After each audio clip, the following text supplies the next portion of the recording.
آج 24 जनवरी 2025 को लखनऊ में जुमे की नमाज के दौरान अलग अलग मस्जिदों में लोग जमा हुए। लखनऊ के बड़े इमामबाड़ा स्थित ऐतिहासिक शाही मस्जिद में भी जुमे की नमाज अदा करने के लिए हज़ारों लोग जमा हुए। जुमे की नमाज मौलाना रज़ा हैदर ज़ैदी साहब ने पढ़ाई।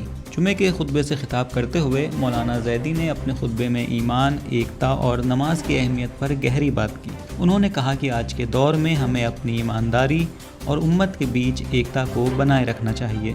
मौलाना रज़ा हैदर ज़ैदी ने शेख तूसी का जिक्र किया। मौलाना ने बताया कि शेख तूसी, जो कि एक महान इस्लामी विद्वान थे, उन्होंने एक महत्वपूर्ण किताब लिखी जिसमें उन्होंने गदीर के महत्व और हज़रत अली अलैहिस्सलाम की खिलाफत के बारे में विस्तृत रूप से लिखा। मौलाना ने बताया कि शेख तूसी ने गदीर के दिन की महत्वता को 21 अलग अलग हिस्सों में बयान किया है, जिसमें उन्होंने हज़रत अली की खिलाफत के बाद की घटनाओं, गदीर के ऐतिहासिक संदर्भ और उम्मत के लिए उस दिन के महत्व को स्पष्ट किया। मौलाना ने कहा कि शेख तूसी की किताब सिर्फ एक ऐतिहासिक दस्तावेज़ नहीं बल्कि एक संदेश है जो आज भी हमें गदीर के महत्व को समझने और उस पर अमल करने की प्रेरणा देती है। जब जुमे के दिन ईद गदीर पड़ी, मौलाए मुत्तक़ियान मिंबर पर तशरीफ़ ले गए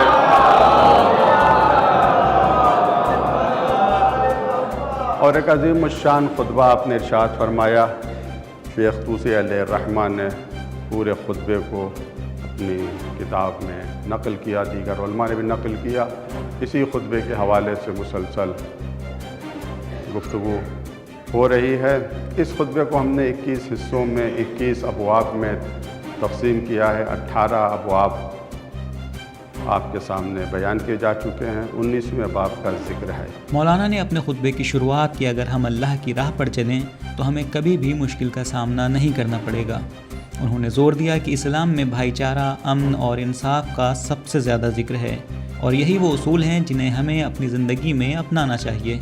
पहली चीज़ वो मन असअफ़ा अख़ाहु मुब्तदिअन, जो शख्स अपने भाई की मदद करे, कुमक करे, हेल्प करे बग़ैर दरख्वास्त के, यानी भाई दरख्वास्त ना करे और मदद कर दे, एक ये। मौलाना ने कहा कि आजकल के वक्त में मुसलमानों को आपस में एकता बनाए रखना चाहिए।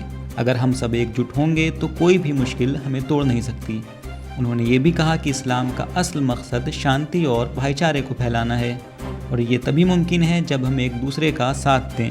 अपने भाई की मदद करें, अख़ाहु, अपने भाई की मदद करें। इससे देखिए हमारे समाज में, हमारे माशरे में, हमारी सोसाइटी में मोहब्बत की कितनी ज़्यादा अहमियत है। तुम ख्याल रखो, अच्छा ऐसा ख्याल रखो, ये इंतज़ार ना करो कि तुम्हारा भाई तुम्हारे पास आएगा, तुमसे मदद की दरख्वास्त करेगा। नहीं, तुम उसकी दरख्वास्त का इंतज़ार न करो। अगर तुम्हें इल्म हो जाए, तुम्हें एहसास हो जाए कि तुम्हारे भाई को तुम्हारी मदद की ज़रूरत है, खुद उसकी मदद करो, तुम्हें वही सवाब मिलेगा जो गदीर के दिन एक रोज़ेदार को सवाब मिलता है। इसके बाद मौलाना ने नमाज की अहमियत पर बात की। उन्होंने कहा कि जुमे का दिन हमारे लिए एक ताज़गी की तरह होता है जो हमें अल्लाह से फिर से जोड़ने का मौका देता है। रोज़ाना नमाज इंसान को न सिर्फ रूहानी सुकून देती है बल्कि उसे अल्लाह के करीब भी लाती है।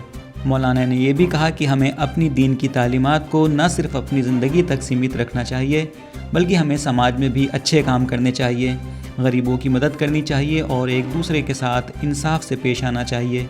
यही असल मुसलमान की पहचान है। खुतबे के आखिर में मौलाना ने सभी के लिए दुआ की कि अल्लाह ताला हमारी ज़िंदगी में शांति, बरकत और हिदायत अता करे। परवरदिगार से दुआ है, परवरदिगार हम सबको नेक तौफीक़ात अता फरमाए, हम में से जो बीमार है सबको शफा अता फरमाए। आज के जुमे की नमाज और खुतबे की रिपोर्ट यहीं ख़त्म होती है। हम उम्मीद करते हैं कि मौलाना ज़ैदी के इस संदेश ने सभी के दिल को छुआ होगा। अगली बार तक के लिए इजाज़त चाहते हैं।